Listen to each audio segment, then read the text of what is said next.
ಓಂ ಶಾಂತಿ. ಓಂ ಶಾಂತಿ. ಅವ್ಯಕ್ತ ಮುರಳಿ ಮಂಥನದ ಮುಂದುವರೆದ ಭಾಗ.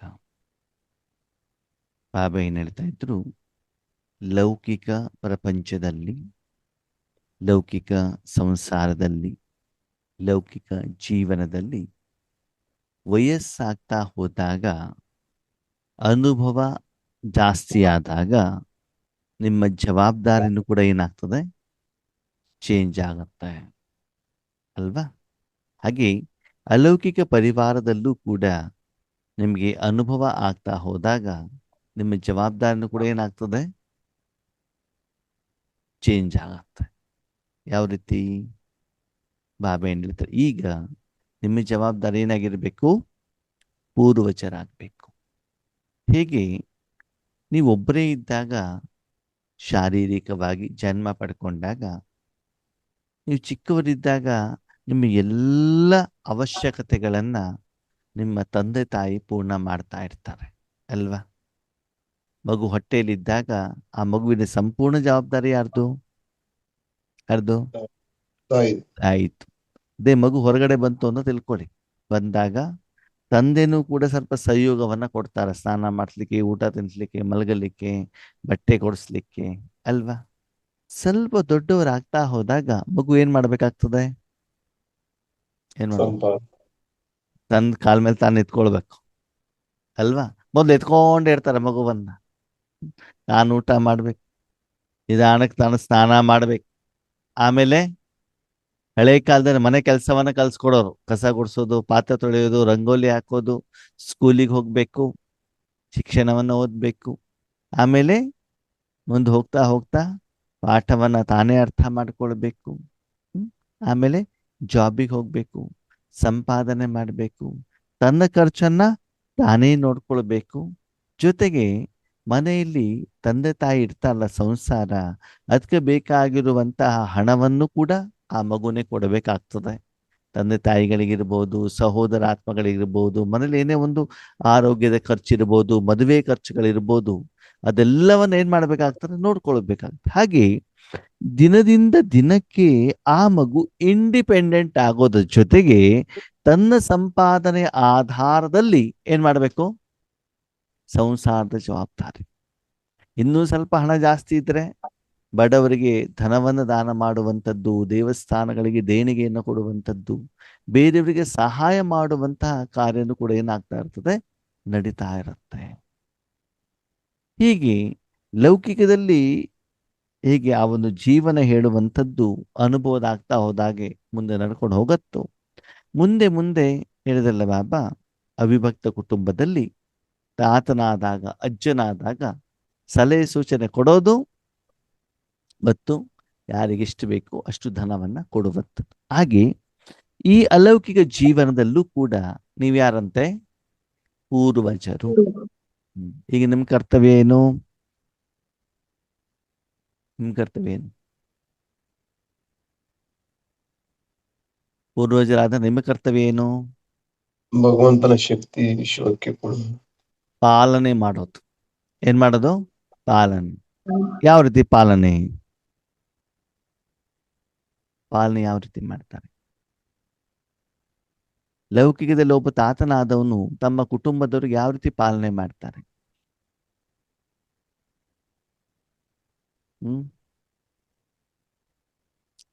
ಒಳ್ಳೆ ಕೆಲಸ ಮಾಡಿದಾಗ ಅವರನ್ನ ಹುರಿದುಂಬಿಸಬೇಕು, ತಪ್ಪು ಮಾಡಿದಾಗ ತಪ್ಪು ಏನು ಅಂತ ಹೇಳಬೇಕು, ಅವಶ್ಯಕತೆ ಇದ್ದಾಗ ಅವರಿಗೆ ಧನವನ್ನು ಕೂಡ ಕೊಡಬೇಕಾಗ್ತದೆ ಅಲ್ವಾ?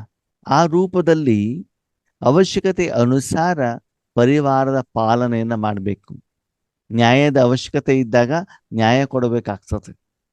ತುಂಬಾ ವೆರೈಟಿ ಪಾತ್ರವನ್ನ ಮಾಡ್ಬೇಕಾಗತ್ತಲ್ವಾ?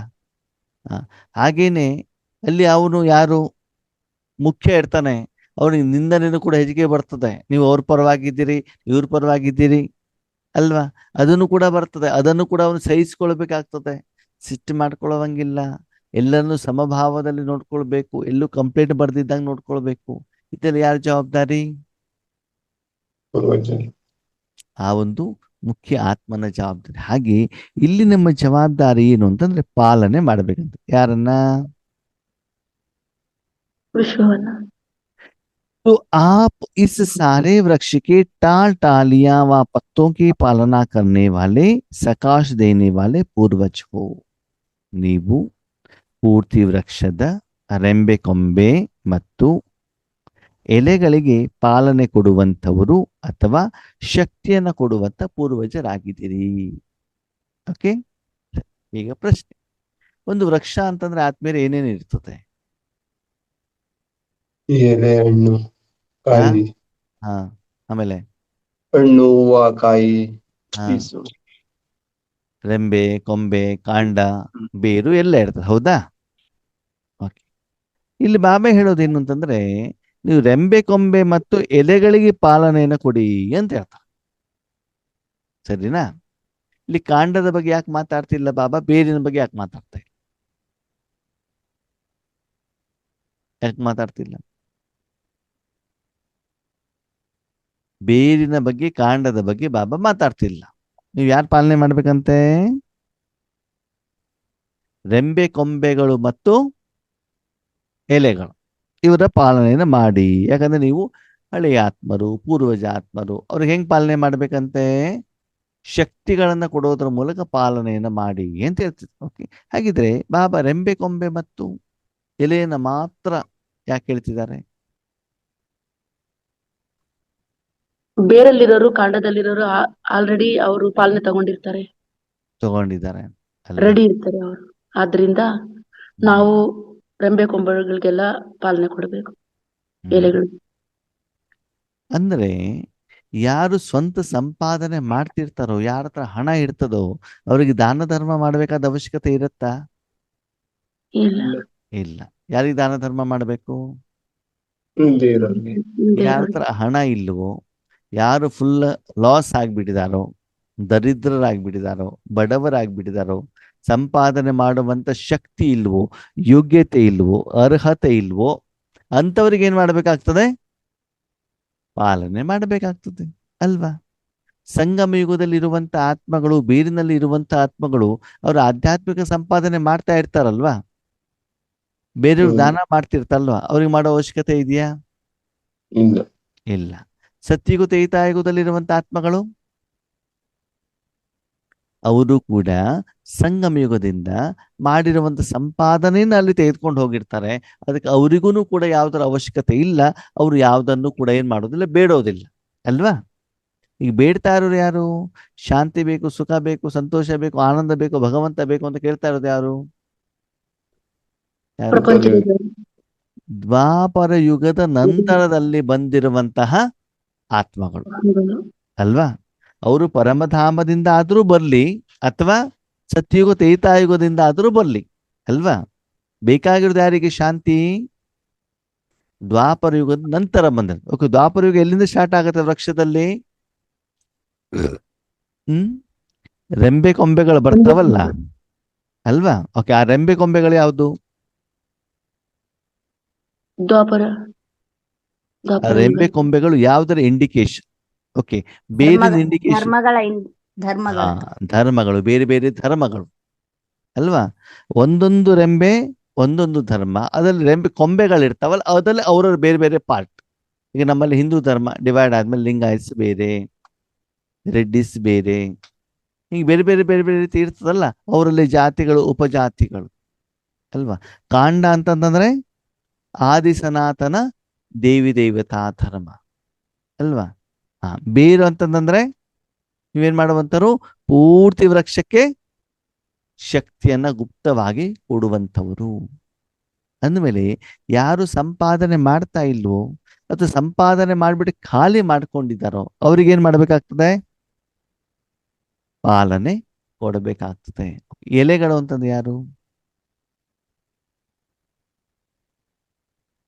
ರೆಂಬೆ ಕೊಂಬೆಗಳು ಹಾ, ಎಲೆಗಳು ಅಂತಂದ್ರೆ ಆತ್ಮಗಳು. ಎಲೆಗಳು ಯಾರು? ಆತ್ಮಗಳು. ರೆಂಬೆ ಕೊಂಬೆಗಳು ಯಾರು? ಧರ್ಮ ಮತ್ತು ಅದರಲ್ಲಿರುವಂತ ಉಪಧರ್ಮ ಮತ್ತು ಉಪಜಾತಿ, ಮತ ಪಂಥ ಭೇದ ಅದು. ಓಕೆ, ಈಗ ಯಾರಿಗೆ ಕೊಡ್ಬೇಕಂತ ಬಾಬಾ ಹೇಳ್ತಾರೆ? ರೆಂಬೆ ಕೊಂಬೆಗಳಿಗೆ ಮತ್ತು ಎಲೆಗಳಿಗೆ ಕೊಡ್ಬೇಕಾಗ್ತದೆ. ಪೂರ್ವಜ್ ಕೆ ಸಾಥ್ ಪೂಜ್ಯ ಬಿ ಹೋ. ನೀವು ಪೂರ್ವಜರ ಜೊತೆಗೆ ನೀವೇನಾಗಿದ್ದೀರಿ? ಪೂಜ್ಯರು ಕೂಡ ಆಗಿದ್ದೀರಿ. ಪೂಜ್ಯರು ಅಂತಂದ್ರೆ ಯಾರು? ಕೊಡುವಂತ. ಕೊಡುವಂತರು ದೇವಿ ದೇವತೆಗಳು ಅಂತ ಹೇಳ್ತಾರೆ. ದೇವತಾ ಧನ್ಯವಾದ. ಪೂಜ್ಯರು ಅಂತಂದ್ರೆ ಮಹಿಮೆಗೆ ಯೋಗ್ಯರಾದವರು. ಪೂಜ್ಯರು ಶಬ್ದ ಪೂಜೆಗೆ ಯೋಗ್ಯರಾದಂತ ಅಲ್ವಾ? ಮಹಿಮೆ ಮನುಷ್ಯಾತ್ಮರಿಗೂ ಕೂಡ ಮಾಡ್ತಾರಲ್ವಾ? ವರ್ಣನೆ ಗಾಯನ ಎಲ್ಲ ಮಾಡ್ತಾರಲ್ವಾ? ಅದೇ ಪೂಜೆ ಯಾರನ್ನು ಮಾಡ್ತಾರೆ? ಮಂದಿರದಲ್ಲಿರುವ ಮೂರ್ತಿಗಳಿಗೆ ಪೂಜ್ಯರು. ಈಗ ಉದಾಹರಣೆಗೆ ಗಾಂಧೀಜಿ ಮೂರ್ತಿನೂ ಇರ್ತದೆ, ಹೌದಾ? ಅದಕ್ಕೆ ಪೂಜೆ ಮಾಡ್ತಾರ? ಇಲ್ಲ. ಪೂಜೆ ಮಾಡ್ತಾರೆ? ಇಲ್ಲ. ಏನ್ ಮಾಡ್ತಾರೆ? ಹಾರ ಹಾಕಬಹುದು ಅಲ್ವಾ? ಗಾಯನ ಮಾಡಬಹುದು. ಅದ್ರ ಪೂಜೆ ಫಿಲ್ಮ್ ಆಕ್ಟರ್ಗಳ ಮೂರ್ತಿಗಳಿಗೆ ಮಾಡ್ತಾರ? ಇಲ್ಲ. ಇಲ್ಲ. ಬೇರೆ ಧರ್ಮದವ್ರು ಇದಲ್ಲ, ಯೇಸು ಕ್ರಿಸ್ತನ ಮೂರ್ತಿ ಇರಬಹುದು, ಬೌದ್ಧನ ಮೂರ್ತಿ ಇರ್ಬೋದು, ಅದಕ್ಕೆ ಪೂಜೆ ಮಾಡ್ತಾರ? ಇಲ್ಲ. ಇಲ್ಲ. ಪೂಜೆ ಮಾಡುದು ಯಾರನ್ನ? ದೇವತೆಗಳನ್ನು. ಯಾರು ದೇವಿ ದೇವತಾ ಧರ್ಮದಿಂದ ಬಂದಿದಾರೋ ಅವ್ರಿಗೇನ್ ಮಾಡ್ತಾರೆ? ಪೂಜೆ ಮಾಡ್ತಾರೆ. ಅಂದಮೇಲೆ ಅವರು ಪೂಜೆಗೆ ಯೋಗ್ಯರು ಆಗ್ಬೇಕು. ಹಾಗಾದ್ರೆ ಪೂಜೆ ಯೋಗ್ಯರಾಗ್ಬೇಕು ಅಂದ್ರೆ ಏನರ್ಥ?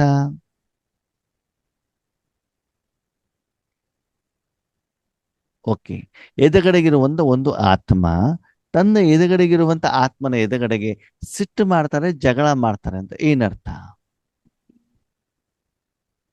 ಬಾಯಿಗೆ ಬಂದಾಗ ಬೈತಾರೆ, ಎದುಗಡೆಗಿರ್ಬೋದು ಹಿಂದ್ಗಡೆಗಿರ್ಬೋದು, ಏನರ್ಥ? ರಾವಣನ ಪ್ರವೇಶ. ಎದುಗಡೆಗಿರುವಂತ ಆತ್ಮ ಈ ಆತ್ಮನಿಗೆ ವಿಕಾರವನ್ನ ಕೊಟ್ಟಿದೆ. ಅದರ ರಿಟರ್ನ್ ಅನ್ನು ಅವನೇನ್ ಮಾಡ್ತಾನೆ? ಆ ರೀತಿ ಕೊಡ್ತಾ ಇದ್ದಾರೆ. ಹೌದಾ? ಹೌದಲ್ವೋ? ಹೌದು. ಸರಿ. ಎದುಗಡೆಗಿರುವಂತ ಆತ್ಮ ಬಂದಾಗ ಮುಗುಳು ನಗು ನಗ್ತಾರೆ ಅಂದೇನರ್ಥ? ಏನರ್ಥ? ಪ್ರೀತಿ ಕೊಟ್ಟು. ಒಳ್ಳೆಗೊಳ್ಳಿದೆ ಅಂತ ಏನೋ ಒಂದು ಈ ಆತ್ಮ ಅವರಿಗೆ ಏನೋ ಸಂಯೋಗವನ್ನ ಕೊಟ್ಟಿದೆ. ಹಾ, ನಿಂದನೆ ಮಾಡೋದಕ್ಕಿಂತ ಮುಗುಳ್ನಗೆ ಕೊಡೋದು ಉತ್ತಮ ತಾನೆ? ಹೌದು. ಹಾ, ಕೈಯಿಂದ ಹೊಡೆಯೋದಕ್ಕಿಂತ ಬಾಯಿಂದ ಸಿಟ್ಟು ಮಾಡೋದು ಸ್ವಲ್ಪ ಕಡಿಮೆ ತಾನೆ ಸಿಟ್ಟು? ಓಕೆ, ಸರಿ. ಅದಾದ್ಮೇಲೆ ಸೆಕೆಂಡ್ ಕೊಡ್ತಾರೆ, ಅವಾಗೇನು ಮುಗುಳ್ನಗಿಂತ ಸೆಕೆಂಡ್ ಸ್ವಲ್ಪ ಉತ್ತಮ. ಸೆಲ್ಯೂಟ್ ಹೊಡಿತಾರೆ, ಅದು ಇನ್ನೂ ಸ್ವಲ್ಪ ಉತ್ತಮ ಉತ್ತಮ. ಅಲ್ವಾ? ನಮಸ್ಕಾರ ಮಾಡ್ತಾರೆ, ಅದು ಇನ್ನೂ ಸ್ವಲ್ಪ ಉತ್ತಮ ಮತ್ತು ಶ್ರೇಷ್ಠ. ಹಾಗೆ ಪೂಜೆಯನ್ನ ಮಾಡುವಂಥದ್ದೇನು? ಇನ್ನೂ ಶ್ರೇಷ್ಠ. ಸ್ವಲ್ಪ ಶ್ರೇಷ್ಠ. ಅಂದ್ರೆ ಏನು? ಅಂತಹ ಒಂದು ಶ್ರೇಷ್ಠ ಸಹಾಯ ಸಹಯೋಗವನ್ನ ಎದುಗಡೆಗಿರುವಂತ ವ್ಯಕ್ತಿ ಮತ್ತು ಆತ್ಮ ಈ ಆತ್ಮನಿಗೆ ಮಾಡಿರುವಂತ ಕಾರಣದಿಂದ ಅದರ ರಿಟರ್ನ್ ಆಗಿ ಅವನು ಕೊಡುವಂತ ಒಂದು ಗೌರವ, ಆದರ. ಅರ್ಥ ಆಯ್ತಾ? ಎದುಗಡೆ ವ್ಯಕ್ತಿ ಏನು ಕೊಟ್ಟಿರ್ತಾರೋ ಅದಕ್ಕೆ ರಿಟರ್ನ್ ಆಗಿ ಈ ಆತ್ಮ ಏನು ಕೊಡ್ತಿದ್ದಾರೆ? ಅವ್ರಿಗೆ ಕೊಡುವಂತ ಆದರವನ್ನ ಯಾವ ರೀತಿ ತೋರಿಸಿದ್ದಾರೆ? ಸೆಕೆಂಡು, ಸೆಲ್ಯೂಟು, ನಮಸ್ಕಾರ, ಪ್ರದಕ್ಷಿಣೆ, ಸಾಷ್ಟಾಂಗ ನಮಸ್ಕಾರ, ಪೂಜೆಯ ರೂಪದಲ್ಲಿ ಏನ್ ಮಾಡಿದ್ದಾರೆ? ತೋರಿಸಿದ್ದಾರೆ. ಪೂಜೆ ಮಾಡ್ಬೇಕಾದ್ರೆ ಸ್ನಾನ ಮಾಡ್ಕೊಂಡು ಬಂದು ಸ್ವಚ್ಛವಾಗಿದ್ದು ಗರ್ಭಗುಡಿ ಒಳಗಡೆ ಹೋಗ್ಬಿಟ್ಟು ಮಂತ್ರಗಳನ್ನ ಕಲಿತು ಶ್ಲೋಕಗಳನ್ನ ಕಲಿತು ಪೂಜೆ ಆ ಒಂದು ಮೂರ್ತಿಗೆ ಏನ್ ಮಾಡ್ಬೇಕು? ಅಭಿಷೇಕವನ್ನ ಮಾಡಿ ಏನ್ ಮಾಡ್ಬೇಕಾಗ್ತದೆ?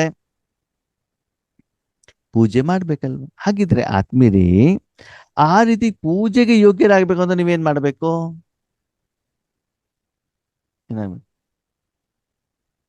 ಏನಾದೊಂದು ಕರ್ಮ ಮಾಡಿರ್ಬೇಕು ತಾನೆ, ಅವಾಗಲೇ ತಾನೆ ನಿಮ್ಗೆ ಪೂಜೆ ಆಗತ್ತೆ. Yes or no? ಶ್ರೇಷ್ಠ ಹೌದು. ಕರ್ಮವನ್ನು ಮಾಡಬೇಕು.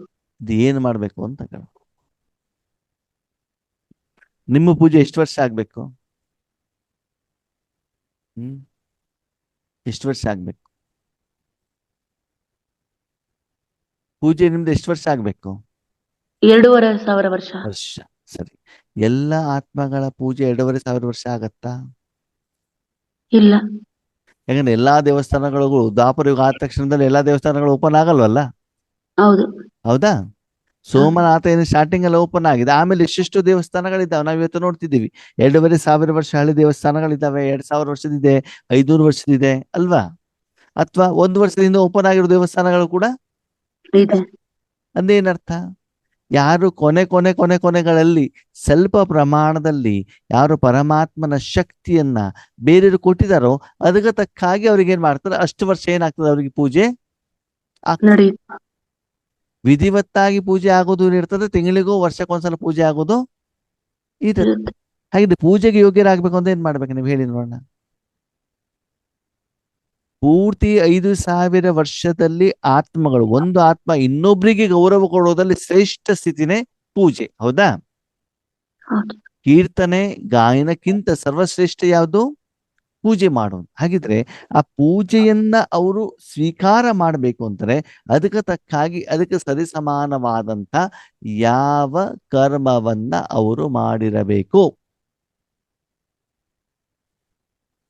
ಈಗ ಸಂಗಮ ಯುಗದಲ್ಲಿ ಭಗವಂತನಿಗೆ ತನು ಮನ ಧನ ಎಲ್ಲವನ್ನು ಸಮರ್ಪಣೆ ಮಾಡಿ ವಿಶ್ವ ಕಲ್ಯಾಣ ಮಾಡುವವರಿಗೆ 5,000 ವರ್ಷ ಅವ್ರಿಗೆ ಸಿಗುತ್ತೆ. 2,500 ವರ್ಷ ಪೂಜೆ ಆಗ್ತದೆ ಪೂಜೆ ಆಗುತ್ತೆ. ಅಲ್ವಾ? ಹೌದು. ಅಂದ್ರೆ ಎಷ್ಟು ನಿರಂತರವಾಗಿ ಎಷ್ಟು ಹೆಚ್ಚಿನ ಜನರಿಗೆ ನೀವು ಕೊಡ್ತಾ ಹೋಗ್ತಿರೋ ಅವಾಗ ಹೆಚ್ಚಿನ ಜನ ನಿಮ್ಗೆ ಏನ್ ಮಾಡ್ತಾರೆ, ಪೂಜೆಯನ್ನ ಮಾಡ್ತಾರೆ, ನಿಮ್ಮ ದರ್ಶನಕ್ಕೆ ಬರ್ತಾರೆ. ಮತ್ತೆ ದೇವಸ್ಥಾನ ಕೂಡ ಅಷ್ಟು ದೊಡ್ಡದಾಗಿ ಏನಾಗ್ತದೆ, ನಿರ್ಮಾಣ ಆಗತ್ತೆ. ಅಂದ್ರೆ ಭವಿಷ್ಯದ 2,500 ವರ್ಷ ನಿಮಗೆ ಪೂಜೆ ಆಗ್ಬೇಕು ಅಂತಂದ್ರೆ ಕರ್ಮ ಯಾವಾಗ ಮಾಡ್ಬೇಕು? ಈಗ ಯಾವ ಕರ್ಮ? ಶ್ರೇಷ್ಠ ಕರ್ಮ. ಅಂದ್ರೆ ಪರಮಾತ್ಮನ ಶಕ್ತಿಯನ್ನ ಅವರಿಗೆ ತಲುಪಿಸ್ಬೇಕು. ಯಾರಿಗೆ?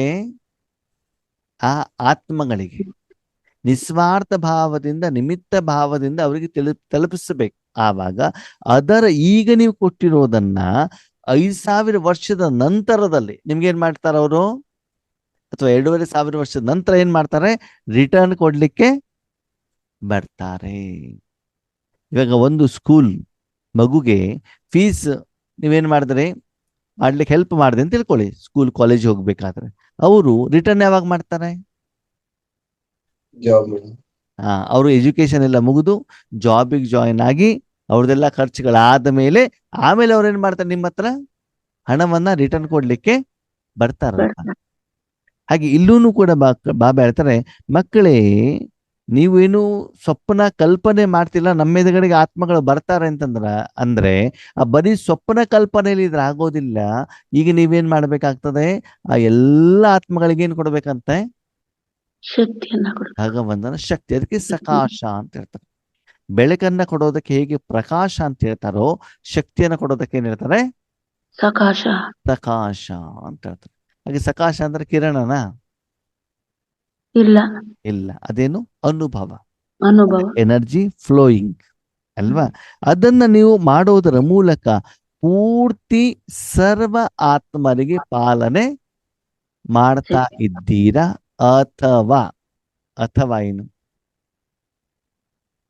ಏನು ಅಥವಾ ನಮಗೋಸ್ಕರ ಸ್ವಾರ್ಥದಕ್ಕೋಸ್ಕರ ಉಪಯೋಗಿಸ್ಕೊಂತ ನಾನ್ ಇದ್ದೀರಾ? ಲಕ್ಷ್ಮೀನಾರಾಯಣ ಆಗ್ಬೇಕು, ನನ್ನ ಮನೆಯವ್ರ ಜ್ಞಾನಕ್ಕೆ ಬರಬೇಕು, ಈ ಪೇಷಂಟಿಗೆ ಶಕ್ತಿ ಕೊಡಬೇಕು, ಈ ಸೆಂಟರಿಗೆ ಕೊಡಬೇಕು ಅಂತ ಕೇವಲ ಲಿಮಿಟೆಡ್ ಅಲ್ಲಿ ಇದ್ದೀರೋ ಅನ್ಲಿಮಿಟೆಡ್ ಅಲ್ಲಿ ಇದ್ದೀರೋ ಅಂತ ಬಾಬಾ ಏನ್ ಮಾಡ್ತಿದ್ದಾರೆ, ಹೇಳ್ತಾ ಇದ್ದಾರೆ. ಯಾವುದೋ ಒಂದು ಕೇವಲ ಕಾರಣಕ್ಕೋಸ್ಕರ, ಯಾವುದೋ ಒಂದು ಉದ್ದೇಶಕ್ಕೋಸ್ಕರ, ಯಾವುದೊಂದು ಕೆಲವೊಂದು ವ್ಯಕ್ತಿಗಳಿಗೋಸ್ಕರ ಮಾತ್ರ ಇದೆಯೋ ಅಥವಾ ಸರ್ವರಿಗೋಸ್ಕರ ಇದೆಯೋ ಅಂತ ನೀವೇನ್ ಮಾಡ್ಕೊಳ್ಳಿ, ಚೆಕ್ ಮಾಡ್ಕೊಳ್ಳಿ. ಅಂದ್ರೆ ವರ್ತಮಾನ ಸಮಯದಲ್ಲಿ ಪೂರ್ವಜ ಸ್ಮೃತಿ ಸ್ಥಿತಿಯಲ್ಲಿದ್ದು ಆ ಸಮಾನದಲ್ಲಿದ್ದು ಆ ಸ್ವರೂಪದಲ್ಲಿ ಯಾರು ಹೆಚ್ಚಿನ ಸಮಯ ಇಡ್ತಾರೋ ಅವರಿಗೇನೆ ಭವಿಷ್ಯದಲ್ಲಿ ಏನಾಗ್ತದೆ, ಪೂಜೆ ನಡಿ. ಈಗಲೂ ಕೂಡ ಬಾಬನ ಹತ್ರ ಬೇಡ್ತಾ ಇರೋರು ಹಾಗೇನ್ ಮಾಡ್ಬೇಕಾಗ್ತದೆ, ದ್ವಾಪರ ಯುಗದಿಂದನೂ ಮೂರ್ತಿ ಎದುರುಗಡೆ ಹೋಗ್ಬಿಟ್ಟು ಏನ್ ಮಾಡ್ಬೇಕಾಗ್ತದೆ, ಬೇಡಬೇಕಾಗ್ತದೆ. ಸಂಗಮ ಯುಗದಲ್ಲಿ ಎಷ್ಟು ನೀವು ಕೊಡಲಿಕ್ಕೆ ನಿಮಿತ್ತರಾಗ್ತಿರೋ ದ್ವಾಪರ ಯುಗದಿಂದನೂ ಕೂಡ ಏನ್ ಮಾಡ್ತಾರೆ, ನೀವು ಕೊಡಲಿಕ್ಕೆ ನಿಮಿತ್ತರಾಗ್ತಾರೆ. ಅಂದ್ರೆ ಆ ಸಮಯದಲ್ಲೂ ಕೂಡ ನಿಮ್ಮ ಜಡ ಮೂರ್ತಿಯ ಮೂಲಕ ಬಾಬಾ ಭಕ್ತರ ಇಷ್ಟಗಳನ್ನೇನ್ ಮಾಡ್ತಿರ್ತಾರೆ, ಪೂರ್ಣ ಮಾಡ್ತಾರೆ. ಅಂದ್ಮೇಲೆ ಈ ಸಮಯದಲ್ಲಿ ನಿಮ್ಮ ತನುವನ್ನ ಮನವನ್ನ ಭಗವಂತನಿಗೆ ಏನ್ ಮಾಡ್ಬೇಕಾಗ್ತದೆ, ಅಷ್ಟು ಸಮರ್ಪಣೆ ಮಾಡಬೇಕಾಗ್ತದೆ. ಆಮೇಲೆ ಪೂಜೆಗೆ ಆಧಾರ ಯಾವುದು, ಪೂರ್ವಜತನ. ಅದಕ್ಕಾಗಿ ನಿಮ್ಮನ್ನ ನೀವೇನಂತ ತಿಳ್ಕೊಳ್ಬೇಕು, ಇವಾಗ ಪೂರ್ವಜರು. ಸೀನಿಯರ್. ನಾವೇನ್ ತಿಳ್ಕೊಳ್ತೀವಿ, ಅಯ್ಯೋ ಅಣ್ಣವ್ರೆ ನಮ್ಗೆ ಅಕ್ಕೋರ್ ತಿಳಿಸ್ಲೇ ಇಲ್ಲ, ಮೌಂಟ್ ಅಬುದನ್ ತಿಳಿಸ್ಲೇ ಇಲ್ಲ, ಇದೆಲ್ಲ ಕೆಲಸ ದಾದಿಯವರು ಮಾಡ್ತಾರೆ ಅಂತ ಅವ್ರ ಮೇಲೆ ಹೇಳ್ತಿದ್ವಿ. ಈಗ ದಾದಿಯವ್ರು ಇಲ್ವೇ ಇಲ್ಲ, ಯಾರು ಮಾಡ್ಬೇಕು ಇವಾಗ? ನಾವೇ. ನೀವೇ ಮಾಡಬೇಕಾಗ್ತದೆ. ಆ ಜವಾಬ್ದಾರಿನ ನೀವೇ ಸೇರ್ಕೊಳ್ಬೇಕು ಅಲ್ವಾ? ನಿಮ್ಮ ಮನೇಲಿ ಅಪ್ಪ ಅಮ್ಮ ಇದ್ದಾಗ ಬಂದವ್ರಿಗೆಲ್ಲ ಅವ್ರು ನೋಡ್ಕೊಳ್ತಾ ಇದ್ರು. ಅಪ್ಪ ಅಮ್ಮ ಇಲ್ಲ ಅಂದ್ರೆ ಯಾರು ನೋಡ್ಕೊಳ್ಬೇಕು? ನಾವೇ. ಬಂದಿರುವಂತ ನೆಂಟರದೆಲ್ಲ ಏನು ಅವಶ್ಯಕತೆ ಇದೆ ಅದು ನೀವೇ ತಾನೇ ನೋಡ್ಕೊಳ್ಬೇಕು. ಸಹೋದರ ಸಹೋದರಿಯರ ಆತ್ಮಗಳನ್ನ ನೀವೇ ನೋಡ್ಕೊಳ್ಬೇಕು ತಾನೆ. ಒಂದು ವೇಳೆ ನಿಮ್ಮ ಪೇರೆಂಟ್ಸ್ಗಳು ಶರೀರ ಬಿಟ್ರೆ ಅವಾಗ ಆ ಸಹೋದರ ಆತ್ಮಗಳನ್ನ ಯಾರು ನೋಡ್ಕೊಳ್ಬೇಕು? ನೀವೇ ನೋಡ್ಕೊಳ್ಬೇಕಲ್ವಾ? ಅಷ್ಟು ಸಂಪಾದನೆ ಬೇಕಲ್ವಾ ನಿಮ್ಮ ಹತ್ರ? ಅದಕ್ಕಾಗಿ ಆ ಭಾವದಲ್ಲಿ, ಆ ಸ್ಮೃತಿಯಲ್ಲಿ, ಆ ಸ್ಥಿತಿಯಲ್ಲಿ, ಆ ಸ್ವರೂಪದಲ್ಲಿ ಇವತ್ತು ನಿಮ್ಮ ರಾಜಯೋಗ ನಡೀತಾ ಇದೆಯಾ ಅಂತ ಬಾಬಾ ಏನ್ ಮಾಡ್ತಿದ್ದಾರೆ, ಹೇಳ್ತಾ ಇದ್ದಾರೆ. तना द्वारा लास्ट पत्ते को भी सकाश मिलती है. ಮಧ್ಯದಲ್ಲಿ ಕಾಂಡ ಇದೆಯಲ್ಲ, ಕಾಂಡದ ಮೂಲಕ ಏನಾಗ್ತಾ ಇದೆ, ಕೊನೆಯ ಎಲೆಗಳಿಗೂ ಕೂಡ ಏನ್ ಸಿಗ್ಬೇಕಂತೆ, ಸಕಾಶ್ ಶಕ್ತಿ ಇರೋದೇನಾಗ್ಬೇಕು, ಸಿಗ್ಬೇಕು. ಅಂದ್ಮೇಲೆ ನೀವ್ ಎಲ್ಲಿ ಕೂತ್ಕೊಳ್ಬೇಕು? ಎಲ್ಲಿ ಕೂತ್ಕೊಳ್ಬೇಕು ಹೇಳಿ ನಾನು? ಬೇರಲ್ಲಿ. ಯಾವ ಬೇರಲ್ಲಿ? ವೃಕ್ಷದ ಬೇರಲ್ಲಿ. ಯಾವ ವೃಕ್ಷ? ಕಲ್ಪವೃಕ್ಷ. ಅದೆಲ್ಲಿದೆ? ಕಲ್ಪವೃಕ್ಷ ಎಲ್ಲಿದೆ? ಎಲ್ಲಿದೆ ಕಲ್ಪವೃಕ್ಷ? ಚಿತ್ರದಲ್ಲಿ. ಚಿತ್ರದಲ್ಲಿ ಅದು ಇದೆ ಅಂತ ಬಿಟ್ಟು ಒಂದು ಇಂಡಿಕೇಶನ್ ಅದು ಅಲ್ವಾ? ಆಕ್ಚುಲಿ ಇರೋದಲ್ಲಿ ಪರಂಧಾಮ. ಪರಮಧಾಮದಲ್ಲಿ ಅಲ್ವಾ? ಆತ್ಮಗಳ ವೃಕ್ಷವನ್ನು ಎಲ್ಲಿ ತೋರಿಸಿದ್ದಾರೆ? ಪರಮಧಾಮ. ಪರಮಧಾಮದಲ್ಲಿ ಬೇರೆ ಇರುತ್ತಲ್ಲ, ಬೇರಲ್ಲಿ ಪರಮಾತ್ಮನ ತೋರಿಸಿದಾರೆ ತಾನೆ? ಉಲ್ಟಾ ಚಿತ್ರದಲ್ಲಿ. ಆ ಉಲ್ಟಾ ಚಿತ್ರದಲ್ಲಿ ಹಂಗ್ ಉಲ್ಟಾ ತೋರಿಸಿದ್ದಾರೆ. ಚಿತ್ರದಲ್ಲಿ ತೋರಿಸಿದಾರಲ್ವಾ? ಹೌದು. ಅಂದ ಮೇಲೆ ನಾವ್ ಅಲ್ಲಿ ತಾನೇ ಕೂತ್ಕೊಳ್ಬೇಕು ಪರಮಧಾಮದಲ್ಲಿ. ಹೌದು. ಓಕೆ, ಕೊನೆಯ ಎಲೆ ಎಲ್ಲಿದೆ? ಕೊನೆಯ ಸಾಕಾರ ಎಲೆ ಪ್ರಪಂಚ. ಸಾಕಾರ ಪ್ರಪಂಚದಲ್ಲಿ. ಅವಾಗ ಅಲ್ಲಿಂದ ಶಕ್ತಿ ಎಲ್ಲಿವರೆಗೆ ಬರಬೇಕು? ಸಾಕಾರ ಪ್ರಪಂಚದವರೆಗೆ ಬರಬೇಕು ಅಂತಂದ್ರೆ ಆತ್ಮಗಳ ಜೊತೆಗೆ ಪಂಚತತ್ವಗಳು ಸಿಗ್ತದ ಸಿಗಲ್ವೋ? ಸಿಗುತ್ತೆ. ಅವಾಗ ಈಗ ಸಮಯದ ಅನುಸಾರ ಏನ್ ಮಾಡ್ಬೇಕಾಗ್ತದೆ? ಏನ್ ಮಾಡ್ಬೇಕು? ಓಕೆ, ಅದಕ್ಕೆ ಬಾಬಾ ಹೇಳ್ತಾರೆ, ನೀವು ಎಲ್ಲಿ ಕೂತ್ಕೊಳ್ಬೇಕಂತ ಇವಾಗ?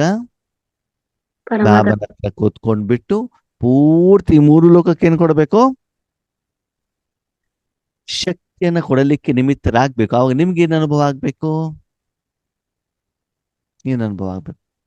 ಆ ಶಕ್ತಿ ಪ್ರಸಾರ ಆಗಿರುವಂತ ಅನುಭವ ಆಗ್ಬೇಕು. ಅದ್ ಹೆಂಗಿರ್ಬೇಕು ಅಂತಂದ್ರೆ ಬಾಬಾ ಹೇಳ್ತಾರೆ, ರಾತ್ರಿ ಮಲಗಬೇಕಾದ್ರೆ ತುಂಬಾ ಸೆಕೆ ಅಂತ ತಿಳ್ಕೊಳ್ಳಿ. ಹೇಗೆ? ರಾತ್ರಿ ಮಲಗದಾಗ ಹೆಂಗಿರ್ತದೆ? ತುಂಬಾ ಸೆಕೆ. ಕಾರಣ ಬಿಸಿ. ಯಾರ ಬಿಸಿ? ವಾತಾವರಣ. ಸೂರ್ಯನ ಬಿಸಿ, ಭೂಮಿಯ ಬಿಸಿ, ವಾತಾವರಣ, ವಾಯುಮಂಡಲದ ಬಿಸಿ.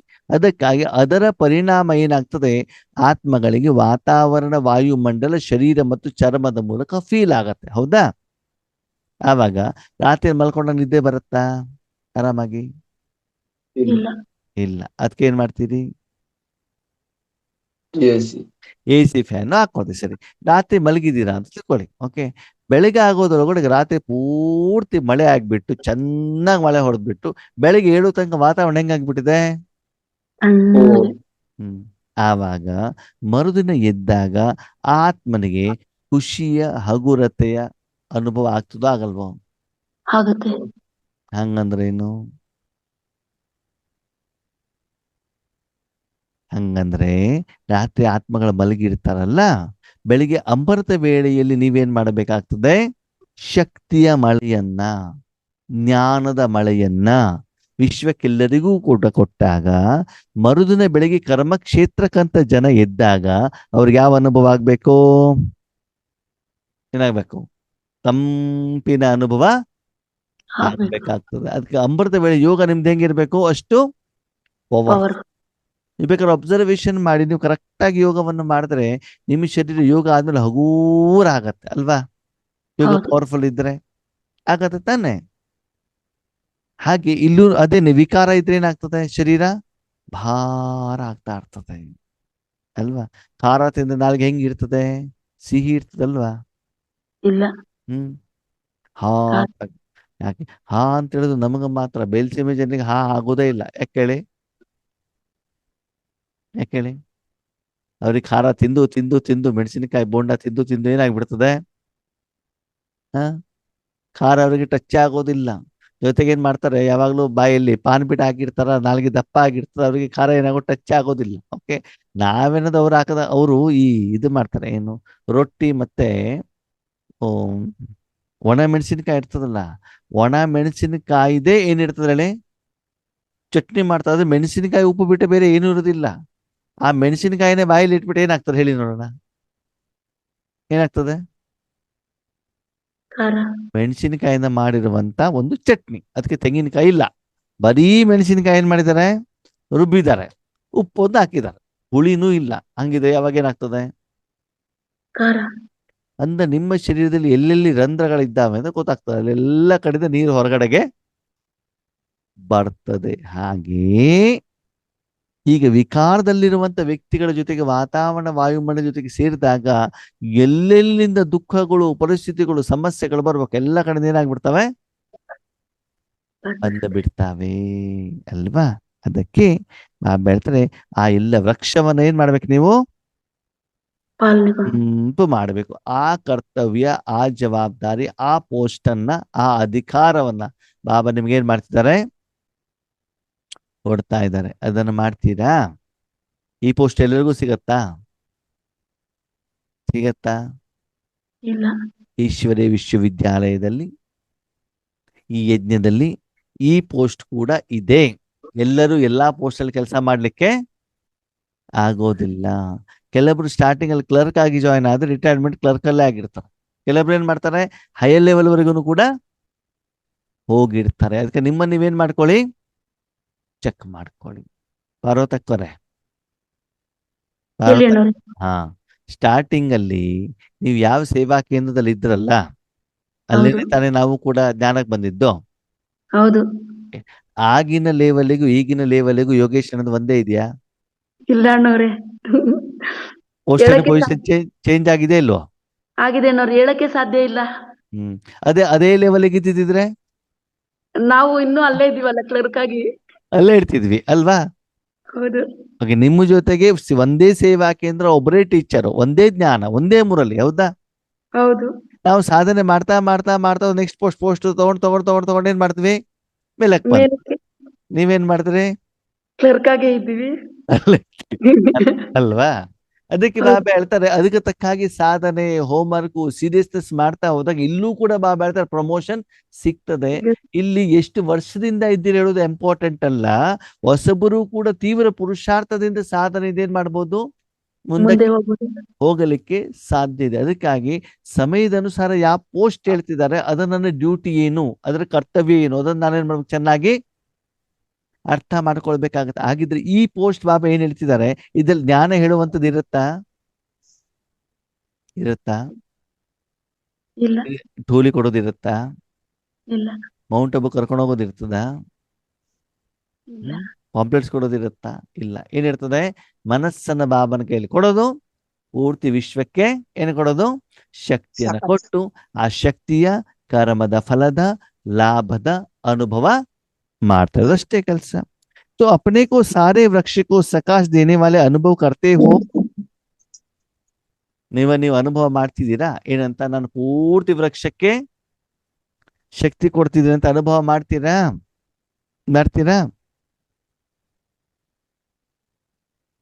ಓಕೆ. ಬಾಬಾ ಹೀಗೆ ಹೇಳ್ತಾ ಇರ್ತಾರೆ, ಏನಂತ, ವೃಕ್ಷಕ್ಕೆ ಅನುಭವ ಕೊಡಿ ಅಂತ, ಶಕ್ತಿ ಕೊಡಿ ಅಂತ. ಓಕೆ. ಅವಾಗ ರಾಜ ಮಕ್ಕಳು ಬಂದ್ಬಿಟ್ಟು, ಅಣ್ಣವ್ರೇ ಏನೋ ಒಂದು ನಾನು ಹೇಳಬೇಕು, ನನಗೆ ಒಳ್ಳೆ ಅನುಭವ ಆಗಿದೆ ಅಂತ ಹೇಳ್ತಾರೆ. ಯಾರು? ರಾಜ. ಏನು? ಅಣ್ಣವ್ರೇ, ನಮ್ಮ ಮನೇಲಿ ನೆಂಟ್ರು ಇದ್ದಾರಲ್ಲ, ಯಾರೊಬ್ರು ನೆಂಟ್ರು, ಸರಿನಾ, ಅಥವಾ ನನ್ನ ಮಗಳಿಗೋ ನನ್ನ ಸೊಸೆಗೆ ಯಾರೊಬ್ರಿಗೆ ತುಂಬಾ ತೊಂದರೆ ಆಗಿತ್ತು ಅಣ್ಣವ್ರೆ, ಕಾಯಿಲೆ ಬಂದ್ಬಿಟ್ಟು, ನಾನು 21 ದಿನ ಯೋಗ ಮಾಡ್ದೆ ಅಣ್ಣವ್ರೆ, ಅವ್ರದ್ದೆಲ್ಲ ಕಾಯಿಲೆ ಏನಾಗ್ಬಿಡ್ತು, ಗುಣ ಆಗ್ಬಿಡ್ತು ಅಂತ ಹೇಳ್ತಾರೆ. ಯಾರು? ರಾಜಮಕ್ಕವರು. ಸರಿ. ಆವಾಗ ಅವ್ರು ಮಾಡಿರೋದು ಸರಿ ಇದೆಯೋ ಇಲ್ವೋ? ಸರಿ ಇಲ್ಲ. ಯಾಕೆ ಒಂದು ಆತ್ಮನ ಪ್ರತಿ 21 ದಿವಸ ಮಾಡಿಲ್ವಾ ನೀವು? ಅವ್ರ ಕೈಲಿ ಗುಣ ಆಗಿಲ್ವಾ? ಅನುಭವ ಆಗಿಲ್ವಾ? ಅವ್ರ ಆಶೀರ್ವಾದನೂ ಕೊಟ್ಟಿದ್ದಾರೆ, ಅವ್ರ ಬಾಬನ್ ಮಗುನೂ ಕೂಡ ಆದ್ರು. ಒಳ್ಳೇದಾಯ್ತು ಆಗಿಲ್ವೋ? ಆಯ್ತು. ಹಾ, ಅವಾಗ ನೀವು ಮಾಡಿ ಸರಿ ಇದೆಯೋ ಇಲ್ವೋ? ಸರಿ. ಇಲ್ಲ. ಯಾಕಂತಂದ್ರೆ ಬಾಬಾ ಹೇಳ್ತಿರೋದು ಎಲ್ಲರಿಗೂ ಕೊಡಿ ಅಂತ. ನೀವು ಕೊಡ್ತಾ ಇರೋದು ಯಾರಿಗೆ? ಒಬ್ಬರಿಗೆ. ನಾವು ಅದನ್ನ ತಿಳ್ಕೊಂಡ್ಬಿಟ್ಟು ನಾನ್ ಮಾಡ್ತಾ ಇರೋದು ಸರಿ ಅಂತ ನಾನು ಸೀಲ್ ಹಾಕೊಂಡ್ಬಿಡ್ತೀವಿ ಹೌದು. ಅಲ್ವಾ? ನಾವು ಸರಿ ಇದೀವಿ ಅಂತ ತಿಳ್ಕೊಂಡ್ಬಿಟ್ಟು ಆ ಸಮಯದಲ್ಲಿ ಮಾತ್ರ ಖುಷಿಯಾಗಿರ್ತದೆ, ಅದು ಉಳಿದಿದ್ದ ಸಮಯದಲ್ಲಿ ಬೇಜಾರಾಗ್ಬಿಡ್ತದೆ ಆತ್ಮೀಯರೇ. ಈ ಸೂಕ್ಷ್ಮ ತಪ್ಪುಗಳನ್ನ ನಾವೇನ್ ಮಾಡ್ತಿದ್ದೀವಿ? ಮಾಡ್ತಾ ಇರುವಂತ ಕಾರಣದಿಂದ ಈಶ್ವರ ಜೀವನದಲ್ಲಿ ನಾವು ಸದಾ ಕಾಲ ಸರ್ವರ ಜೊತೆ ಖುಷಿಯಾಗಿ ಇಲ್ಲ. ಹೌದು. ಯಾರಿಗ ಊಟ ಕೊಟ್ಟಿದಾರೋ ಅವ್ರು ಥ್ಯಾಂಕ್ ಯು ಹೇಳ್ತಾರೆ. ಊಟ ಕೊಡ್ತಿರೋರು ಬೈತಾರೋ ಬೈಯಲ್ವೋ? ಬೈತಾರೆ. ಒಂದು ಆತ್ಮನಿಗೆ ಮಾತ್ರ ಊಟ ಕೊಟ್ಬಿಟ್ಟು ಉಳಿದವ್ರಿಗೆ ಉಪವಾಸ ಇಟ್ಬಿಟ್ಟು ಅವ್ರೆ ನಿಮ್ಗೆ ಗಾಯನ ಮಾಡ್ತಾರೆ, ಪೂಜೆನೆ ಮಾಡ್ತಾರೆ. ಏನ್ ಮಾಡ್ತಾರೆ? ನಿಂದನೆ ಮಾಡ್ತಾರೆ ತಾನೆ. ಅದಕ್ಕಾಗಿ ಬಾಬಾ ಹೇಳ್ತಾರೆ, ಮಕ್ಳಿಗೆ ಚೆಕ್ ಮಾಡ್ಕೊಳ್ಳಿ, ಪೂರ್ತಿ ವೃಕ್ಷಕ್ಕೆ ಶಕ್ತಿ ಕೊಡುವಂತ ಅನುಭವ ನಿಮ್ಗೆ ಆಗ್ಬೇಕು. ಆಗ್ತಾ ಇದೆಯಂತಂದ್ರೆ ಆ ಚೇರಿ ಮೇಲೆ ಆ ಪೋಸ್ಟ್ ಅಲ್ಲಿ ಕುತ್ಕೊಂಡ್ಬಿಟ್ಟು ಏನ್ ಮಾಡ್ಬೇಕಾಗತ್ತೆ? ಮನಸ್ಸನ್ನು ಸಂಪೂರ್ಣವಾಗಿ ಯಾರಿಗೆ ಸಮರ್ಪಣೆ ಮಾಡ್ಬೇಕು? ಬಾಬಾ ಅವರಿಗೆ. ನಾನು ಇಷ್ಟು ಜನರಿಗೆ ಜ್ಞಾನ ಹೇಳ್ತಿದ್ದೇನೆ, ಇಷ್ಟು ಜನರಿಗೆ ವ್ಯೂಸ್ ಹೋಗ್ತಾ ಇದೆ, ಇಷ್ಟು ಜನ ಜ್ಞಾನ ಕೇಳ್ತಿದ್ದಾರೆ, ಇಷ್ಟು ಕಾಮೆಂಟ್ಸ್ ಮಾಡ್ತಿದ್ದಾರೆ ಅಂತ ಅದಲ್ಲ. ಅದು ಹೌದು. ಬೇಕಾದ ಬರ್ಲಿ. ಅದ್ರ ಮುಖ್ಯ ಗಮನ ಯಾವ್ದಿರ್ಬೇಕು ನಿಮ್ದು? ವಿಶ್ವ ಕಲ್ಯಾಣ, ಪೂರ್ತಿ ವೃಕ್ಷಕ್ಕೆ ಸಕಾಶ ಕೊಡುವಂತ ಆ ಅನುಭವ ಆಗ್ಬೇಕು ಅಂತಂದ್ರೆ ಆ ಕರ್ಮ ನಿಮ್ಗೆ ಆಗ್ಬೇಕು. ಆ ಅನುಭವ ಅಂತಂದ್ರೆ ಏನು? ಅನುಭವ ಅಂತಂದ್ರೆ ಏನು? ನೀವು ಅಷ್ಟು ಪವಿತ್ರವಾಗಿದ್ದು ನಿಮ್ಮಿಂದ ಶಕ್ತಿ ವಿಶ್ವಕ್ಕೆಲ್ಲಗಡೆಗೂ ಕೂಡ ಏನಾಗ್ಬೇಕು? ಹರಡಬೇಕು. ಅವ್ರಿಗೆ ಹೋಗ್ಬಿಟ್ಟು ತಲುಪಬೇಕು. ತಲುಪಿದ ಮೇಲೆ ಅವರು ಥ್ಯಾಂಕ್ ಯು ಅಂತ ಮನಸ್ಸಿನಿಂದ ಹೇಳಬೇಕು. ಆ ಥ್ಯಾಂಕ್ ಯುವಿನ ಅನುಭವ ನಿಮ್ಗಾಗ್ಬೇಕು. ನಿಮ್ಮ ಅಕೌಂಟಲ್ಲಿ ಜಮಾ ಆಗ್ಬೇಕು. ನಿಮ್ಮ ವಿಕರ್ಮ ವಿನಾಶ ಆಗಿರುವಂತ ಅನುಭವ ಆಗ್ಬೇಕು. ಪೂರ್ತಿ ದಿನದಲ್ಲಿ ಎಲ್ಲೂ ಕೂಡ ಅಪೋಸಿಷನ್, ವಿಘ್ನಗಳು, ಪರಿಸ್ಥಿತಿಗಳು, ತೊಂದರೆಗಳು, ಕಷ್ಟಗಳು ಸ್ಥೂಲವಾಗಿ ಸೂಕ್ಷ್ಮವಾಗಿ ಬರಬಾರದು. ಓಕೆ, ಸರಿ. ಪ್ರಶ್ನೆ, ಈ ಎಲ್ಲ ಪ್ರೊಸೆಸ್ ಆಕಾರದಲ್ಲಿ ನಡೆಯುತ್ತೋ ನಿರಾಕಾರದಲ್ಲಿ ನಡೆಯುತ್ತೋ? ನಿರಾಕಾರ. ನಿರಾಕಾರ. ನಿಮ್ಮ ಎದುರುಗಡೆ ಯಾರಾದ್ರೂ ಬಂದು ಥ್ಯಾಂಕ್ ಯು ಹೇಳ್ತಾರೋ ಹೇಳಲ್ವೋ? ಹೇಳ್ತಾರೋ ಹೇಳಲ್ವೋ? ಹೇಳ್ತಾರೆ. ಹೇಳೋದಿಲ್ಲ. ಯಾಕಂದ್ರೆ ನಿಮ್ಮಿಂದ ಬಂದಂತ ಅವ್ರಿಗೆ ಹೆಂಗ್ ಗೊತ್ತು? ಹೌದು. ನಿಮಗೆ ಮಾತ್ರ ಗೊತ್ತು. ಆತ್ಮೀಯರೇ, ನಾನು ಜೀವನದಲ್ಲೂ ಕೂಡ ಮೊದಲು ಈಶ್ವರಿ ಸೇವೆಯನ್ನ ಮಾಡ್ಲಿಕ್ಕೆ ತುಂಬಾ ಜನ ಫೋನ್ ಮಾಡ್ಬಿಟ್ಟು ಪ್ರಶ್ನೆ ಕೇಳೋರು, ಥ್ಯಾಂಕ್ಸ್ ಅಂತಾನು ಹೇಳೋರು. ಇವಾಗ ಅವ್ರ ಪ್ರಶ್ನೆನೂ ಕೇಳ್ತಾ ಇಲ್ಲ, ಥ್ಯಾಂಕ್ಸ್ ಕೂಡ ಹೇಳ್ತಾ ಇಲ್ಲ. ಯಾಕೆ ಹೇಳಿ? ಯಾಕೆ ಹೇಳಿ? ನಿರಾಕಾರ ರೂಪದಲ್ಲಿ ಶಕ್ತಿ ಹೋಗ್ತಾ ಇದೆ, ನಿರಾಕಾರ ರೂಪದಲ್ಲಿ ಏನಾಗ್ತಾ ಇದೆ? ಬ್ಲೆಸ್ಸಿಂಗ್ಸ್ ಬರ್ತಾ ಇದೆ.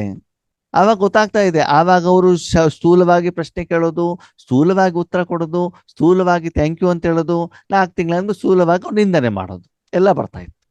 ಇವಾಗ ಅದ್ಯಾವುದು ಇಲ್ಲ ಅಲ್ವಾ? ಯಾಕೆ ಹೇಳಿ? ಎಲ್ಲ ಇಲ್ಲಿ ಆಗ್ತಾ ಇದೆ, ನಿರಾಕಾರದಲ್ಲಿ ಆಗ್ತಾ ಇದೆ ಅಲ್ವಾ? ಇವಾಗ ಸ್ಥೂಲವಾಗಿ ಯಾರೋ ಒಬ್ರು ನೀವೊಂದು ಬಟ್ಟೆ ಅಂಗಡಿ ಹಾಕೊಂಡಿದ್ದೀರ ಅಂತ ತಿಳ್ಕೊಳ್ಳಿ. ಒಂದು ಸೀರೆ ಖರೀದಿ ಮಾಡ್ಲಿಕ್ಕೆ ಬರ್ತಾರೆ, 200 ಸೀರೆಗಳನ್ನ ನೋಡ್ತಾರೆ, ಆಮೇಲೆ ಒಂದೂ ಸೀರೆ ತಗೊಂಡು ಹೋಗೋದಿಲ್ಲ ಅವ್ರು. ಅವಾಗ ನಿಮ್ಗೆ ಅವ್ರ ಮೇಲೆ ರೀತಿ ಉಕ್ಕಿ ಬರ್ತದೋ ಬರಲ್ವೋ? ಇಲ್ಲ. ಲಾಸ್ಟ್ಗೆ ಇನ್ನೊಂದು ರೀಸನ್ ಹೇಳ್ತಾರೆ, ಏನಂತ? ರೇಟ್ ಕಡಿಮೆ ಕೇಳೋದು, ಡಿಸೈನ್ ಇಲ್ಲ ಅಂತ ಹೇಳ್ತದೋ, ಮ್ಯಾಚಿಂಗ್ ಸರಿ ಏನೋ ಒಂದ್ ಹೇಳ್ಬಿಟ್ಟು ಬಿಟ್ಬಿಟ್ಟು ಹೋಗ್ತಾರೆ. ಅವ್ರು ಹೋದ್ಮೇಲೆ 3 ತಾಸು ಬೇಕು ನೀವು ಎಲ್ಲ ಸೀರೆ ಏನ್ ಮಾಡ್ಬೇಕು ಮರ್ಚಿಡ್ಲಿಕ್ಕೆ. ಅದೇ ಆನ್ಲೈನ್ ಅಲ್ಲಿ ಆಗಿದ್ದಿದ್ರೆ ಆನ್ಲೈನ್ ಅಲ್ಲಿ ಫೋಟೋ ಇರ್ತಾರೆ, ಅವ್ರು ಸೆಲೆಕ್ಷನ್ ಮಾಡ್ಬಿಟ್ಟು ಕಳಿಸ್ಬಿಡ್ತಾರೆ. ಅವ್ರು ಕಳಿಸಿದ್ರೆ ಟಕ್ ಅಂತ ಏನ್ ಮಾಡಿದ್ರಾಯ್ತು?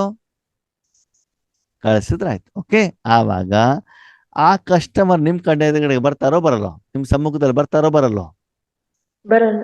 ಬರಲ್ಲ. ನಿಮ್ ಪ್ರಾಡಕ್ಟ್ ಸೇಲ್ ಆಯ್ತೋ ಇಲ್ವೋ? ಸೇರ್ತು. ಅವಾಗ ಇನ್ನೂ ಸೀರೆ ನೀವು ತೋರಿಸ್ಬೇಕೋ ಬೇಡವೋ? ಅವಶ್ಯಕತೆ ಇಲ್ಲ. ಇಲ್ಲ ತಾನೆ. ಯಾವ್ದು ಉತ್ತಮ? ಆನ್ಲೈನ್ ಉತ್ತಮನೋ ಆಫ್ಲೈನ್ ಉತ್ತಮನೋ? ಆನ್ಲೈನ್. ಅರ್ಥ ಆಯ್ತಾ ಇವಾಗ? ಓಕೆ, ಜ್ಞಾನ ಹೇಳೋದು ಉತ್ತಮನೋ ಶಕ್ತಿ ಕೊಡೋದು ಉತ್ತಮನೋ? ಕೊಡೋದು. ಜ್ಞಾನ ಹೇಳಿದ್ರೆ ಏನಾಗ್ತದೆ?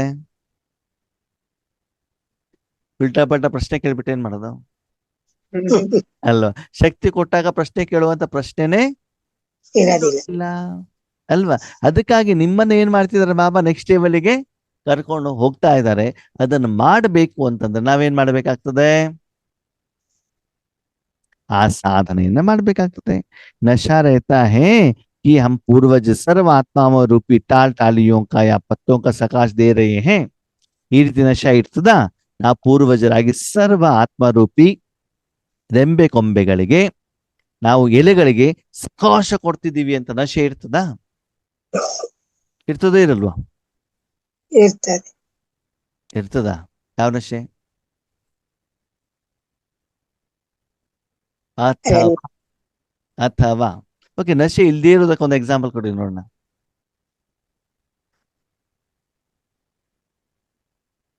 ಬೇರೆಯವ್ರಿಗೆ ಕಂಪ್ಯಾರಿಸನ್ ಮಾಡ್ಬಿಟ್ಟು ನಶೆ ಡೌನ್ ಆಗೋದಕ್ಕೆ ಒಂದು ಹೇಳಿ ನೋಡೋಣ.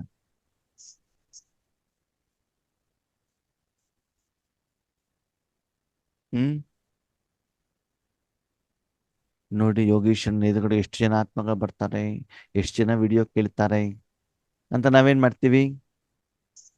ಅದಕ್ಕೆ ಹೋಲಿಕೆಯನ್ನ ಮಾಡ್ತೀವಿ, ಹೌದಾ?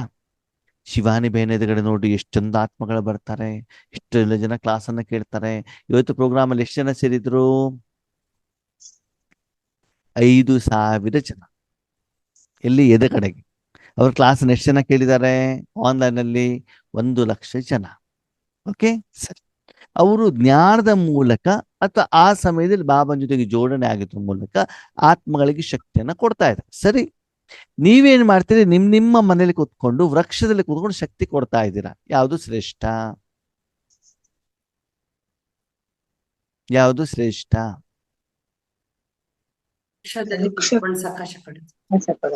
ಹೌದು ತಾನೆ? ಯಾಕಂದ್ರೆ ಎಲ್ಲರಿಗೂ ಹೋಗ್ಬಿಟ್ಟು ಏನಾಗ್ತಾ ಇದೆ? ಕಲ್ತಾ ಇದೆ. ಅಂದ್ರೆ ಆ ನಶೆ ಇದೆಯಾ? ಯಾವ ನಶೆ? ಈ ಪೋಸ್ಟು ಯಾರ್ಯಾರು ಜ್ಞಾನವನ್ನ ಹೇಳ್ತಾ ಇದ್ದಾರೋ, ಜ್ಞಾನ ಹೇಳೋರ್ಕಿಂತ ಇದೇನು ದೊಡ್ಡ ಪೋಸ್ಟ್. ಅರ್ಥ ಆಗ್ತಿದ್ಯಾ? ಯಾರು ಬೇಕಾದ್ರೂ ಸ್ಪೀಕರ್ಗಳಿರ್ಲಿ, ಅದೆಲ್ಲದಕ್ಕಿಂತ, ಯಾಕಂದ್ರೆ ಅವ್ರು ಏನು ಜ್ಞಾನವನ್ನ ಹೇಳ್ತಾರೋ ಆ ಜ್ಞಾನ ಎಲ್ಲರಿಗೂ ಅರ್ಥ. ಎಲ್ಲರಿಗೂ ಹಿಂದಿ ಬರುತ್ತಾ? ಇಲ್ಲ, ಪ್ರಪಂಚದಲ್ಲಿರೋ ಎಲ್ಲರಿಗೂ ಹಿಂದಿ ಬರುತ್ತಾ? ಬರೋದಿಲ್ಲ. ಓಕೆ, ಹಿಂದಿ ಬಂದ್ರು ಆ ಆಧ್ಯಾತ್ಮಿಕ ಆ ಭಾಷೆ ಎಲ್ಲರಿಗೂ ಅರ್ಥ ಆಗತ್ತಾ? ಬಾಬನ್ ಭಾಷೆ ಇಲ್ಲ, ಇಲ್ಲ ತಾನೆ? ಹಾಗಿದೆ, ನೀವು ಕೊಡುವಂತ ಶಾಂತಿ ಎಲ್ಲರಿಗೂ ಬೇಕೋ ಬೇಡವೋ? ಬೇಕು. ಅವ್ರಿಗೆ ಕಳಿಸಿದಾಗ ಅವ್ರಿಗೆ ಅನುಭವ ಆಗತ್ತೋ ಆಗಲ್ವೋ? ಆಗ್ತೈತಿ, ಅವಾಗ ಅವ್ರ ಆಶೀರ್ವಾದ ಕೊಡ್ತಾರೋ ಕೊಡಲ್ವೋ? ಕೊಡ್ತಾರೆ. ಹಾಗಿದೆ, ನಿಮ್ಗೆ ಆ ನಶೆ ಇದೆಯಾ? ನಾನು ಹಳ್ಳಿಯಲ್ಲಿ ಇರ್ಬೋದು, ಅನ್ಎಜುಕೇಟೆಡ್ ಇರ್ಬೋದು, ನಾನು ಸ್ಟೇಜಲ್ಲಿ ಹೋಗ್ಬಿಟ್ಟು ಭಾಷಣ ಮಾಡದೇ ಇರ್ಬೋದು, ಯೂಟ್ಯೂಬಲ್ಲಿ ನನ್ನ ಕ್ಲಾಸ್ ಬರ್ದೇ ಇರ್ಬೋದು, ಆದ್ರೆ ನಾನು ಎಲ್ಲಿದ್ದೇನೋ ಅಲ್ಲೇ ಕುತ್ಕೊಂಡ್ಬಿಟ್ಟು ಏನ್ ಮಾಡ್ತಿದ್ದೇನೆ? ಬಾಬಾ ನಮ್ಮನ್ನ ಈ ರೀತಿ ಉಪಯೋಗ ಮಾಡ್ತಿದ್ದಾರೆ ಅಂತ ಆ ಸ್ಥಿತಿಯಲ್ಲಿ ನೀವು ಇದ್ದಾಗ ಎಲ್ಲೋ ಸೇವೆಗಂತ ಗುರು ಅಂತ ಓಡುವಂತ ಅವಶ್ಯಕತೆ ಇರೋದಿಲ್ಲ. ಆತ್ಮಗಳು ನಿಮ್ಮತ್ತನೇ ಬರ್ತಾರೆ ಹೊರತು ನೀವಲ್ಲಿ ಹೋಗ್ಬೇಕಾದಂತ ಅವಶ್ಯಕತೆ, ಅನಿವಾರ್ಯತೆ ಬರೋದಿಲ್ಲ. ಎಲ್ಲೇ ನಿಮಗೆ ಬಾಬಾ ನಾಟಕದ ಅನುಸಾರ ನಿಮ್ಗೆ ಕಳಿಸಿದ್ರು ಕೂಡ ನಿಮ್ಮ ಮನಸ್ಸು ಸದಾ ನಿಮ್ಮ ಶರೀರದ ಸಮ್ಮುಖದಲ್ಲಿ ಇರುವಂತ ಆತ್ಮಗಳ ಕಡೆ ಇರೋದಿಲ್ಲ. ಎಲ್ಲಿರ್ತದೆ? ಪರಮಧಾಮದಲ್ಲಿ, ಬೀಜದಲ್ಲೇ, ಆ ಕಲ್ಪವೃಕ್ಷದ ಬೇರಿನಲ್ಲಿ ಇರ್ತದೆ. ನಿಮ್ಮ ಎದುರುಗಡೆ ಒಬ್ರು ಇರ್ಲಿ, ಇಬ್ರು ಇರ್ಲಿ, 100 ಜನ ಎಷ್ಟೇ ಜನ ಇರ್ಲಿ, ಗಮನ ಎಲ್ಲಿರ್ತದೆ? ಪೂರ್ತಿ 3 ಲೋಕದ ಕಡೆಗೆ ಇರ್ತದೆ. ಆ ರೀತಿ ನೀವು ಅಲ್ಲಿ ಕುಳಿತುಕೊಂಡಾಗ ಕೇವಲ ಭಗವಂತನ ಶಕ್ತಿ ಮಾತ್ರ ಏನಾಗ್ತಾ ಇದೆ? ಎಲ್ಲರಿಗೂ ಹೋಗಿ ತಲುಪ್ತಾ ಇರುವಂತ ಅನುಭವ. ಪೋಸ್ಟರ್ ಅನ್ನು ಉಪಯೋಗ ಮಾಡ್ತಿದ್ದಾರೆ ಅಂತ ನಶೆ ಇದೆಯಾ? ಒಂದು ವೇಳೆ, ಈಗ ಸ್ವಲ್ಪ ಕಿವಿ ಓಪನ್ ಮಾಡ್ಬಿಟ್ಟು ಕೇಳಿ, ಒಂದು ವೇಳೆ ಮನಸ್ಸನ್ನ ನೀವು ಬಾಬನ ಹತ್ರ ಇಟ್ಟಾಗ ನಿಮಗೆ ನಿದ್ರೆ ಬರ್ತಾ ಇದೆ ಅಂತಂದ್ರೆ, ಜುಟ್ಕಾ ಹೊಡಿತಾ ಇದ್ದೀರಿ ಅಂತಂದ್ರೆ, ಬೇರೆ ಯಾವುದೇ ವ್ಯಕ್ತಿ ವಸ್ತುಗಳು ನೆನಪಿಗೆ ಬರ್ತಾ ಇದೆ ಅಂತಂದ್ರೆ, ತಲೆನೋವು ಬರ್ತಾ ಇದೆ ಅಂತಂದ್ರೆ ಏನರ್ಥ? ನಾವು ಪರಮಾತ್ಮನಲ್ಲಿ ಜೋಡಣೆ ಆಗಿಲ್ಲ, ಜೋಡಿಸಿಲ್ಲ ಮನಸ್ಸು. ಈ ಪೋಸ್ಟಿಗೆ ಇನ್ನೂ ನೀವು ಅರ್ಹರು ಆಗಿಲ್ಲ. ಬಾಬಾ ನಿಮ್ಮನ್ನು ಉಪಯೋಗ ಮಾಡ್ಕೊಳ್ತಾ ಇಲ್ಲ. ಆತ್ಮೀಯರು, ಯಾವ್ಯಾವ್ದು ಸಣ್ಣ ಸಣ್ಣ ಸೇವೆಗಳನ್ನ ಮಾಡಿ, ಯಾರಿಗೋ ಕೋರ್ಸ್ ಕೊಟ್ಟು, ಜ್ಞಾನವನ್ನ ಹೇಳಿ, ನಾನು ಅದೇ ಪೋಸ್ಟ್ ಅನ್ನ ಮಾಡ್ತಿದ್ದೇನೆ ಅಂತ ದಯವಿಟ್ಟು ಸೀಲನ್ನ ಬೇಡಿ. ಸ್ಪೆಷಲಿ ಯೋಗದಲ್ಲಿ ಕೂತ್ಕೊಂಡಾಗ ನಿಮ್ಗೆ ಆ ಸಪ್ತ ಶಕ್ತಿಗಳು ಹೊರಗಡೆ ಹೋಗೋದು ಬಿಟ್ಟರೆ ನಿಮ್ಮ ಮನಸ್ಸು ಬೇರೆ ಎಲ್ಲೂ ವಿಚಲಿತ ಆ ಆಗ್ಬಾರ್ದು. ಕಡೆ ಈ ಕಡೆ ಹೋಗಬಾರ್ದು. ಎಷ್ಟು ಸಮಯ ನಿರಂತರವಾಗಿ ಅಲ್ಲೇ ಅದೇ ಸ್ಥಿತಿಯಲ್ಲಿ ಕುತ್ಕೊಂಡಿರ್ತದೆ, ಬೇರೆ ಏನು ಕೆಲಸ ಇಲ್ಲ ನಿಮ್ಮ ಮನಸ್ಸಿನ ಮೂಲಕ ಏನಾಗ್ತದೆ, ಸಪ್ತ ಶಕ್ತಿಗಳು ಮೂರು ಲೋಕ ಅಷ್ಟು ಮಾತ್ರ ಬಿಟ್ರೆ ಬೇರೆ ಯಾವುದೇ ಯೋಚನೆ, ಚಿಂತನೆ, ಸೇವೆ ಬಗ್ಗೆ ಯಾವುದರ ಬಗ್ಗೂ ಕೂಡ ನಮ್ಮ ಮನಸ್ಸು ಅಟ್ರಾಕ್ಷನ್, ಆಕರ್ಷಣೆ ಆಗಕೂಡದು. ಆವಾಗ ಬಾಬಾ ನನ್ನ ಉಪಯೋಗ ಮಾಡ್ತಾ ಮಾಡ್ಕೊಂಡು ಇದ್ದಾರೆ. ಮಧ್ಯದಲ್ಲಿ ಹೆಂಗಾಯ್ತು ಅಂತಂದ್ರೆ ಏನರ್ಥ ಮಾಯ ನುಂಗ್ಕೊಂಡ್ಬಿಟ್ಟಿದೆ. ಹಿಂಗೂ ಆಗ್ತಾ ಇರ್ತಾರೆ, ಮಧ್ಯೆ ಮಧ್ಯೆ ಮಸಾಲೆ ನುಗ್ಗಿಸ್ತಾ ಇರ್ತಾರೆ. ನಾವು ಅಮೃತದಲ್ಲಿ ನೋಡ್ತಾ ಇರ್ತೀವಿ, ಸರಿನಾ? ಎಕ್ಸರ್ಸೈಸ್ ಆಗ್ತಾ ಇರ್ತದೆ ಹಿಂಗೆ. ಏನರ್ಥ? ಹೌದು.